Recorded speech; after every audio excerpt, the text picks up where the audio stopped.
বলুন কি হয়েছে আপনার? কিছু না। আরে বলবেন তো কি হয়েছে? তুমি জানো না আমার কি হয়েছে? আরে আমি কি করে জানবো আপনার কি হয়েছে?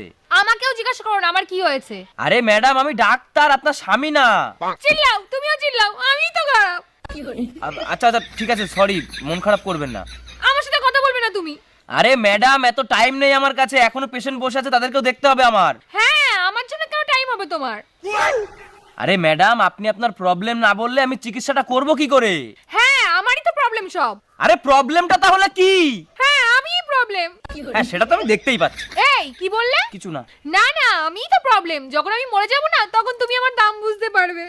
लेकिन ये साला कर क्या रहा है यहाँ पे? আরে পাগল টাগল হয়ে গেছেন নাকি? কি বলছেন আপনি? হ্যাঁ, এতই যখন প্রবলেম তাহলে আমাকে চিকিৎসা করো না, ছেড়ে দাও আমাকে। আরে আমি ডাক্তার, এরকম ভাবে কোনো পেশেন্টকে আমি ছেড়ে দিতে পারি না। বলুন কি প্রবলেম হয়েছে? আমি বলবো না। কেন বলবেন না? কারণ তুমি অনেক মহিলা পেশেন্টদেরও দেখো।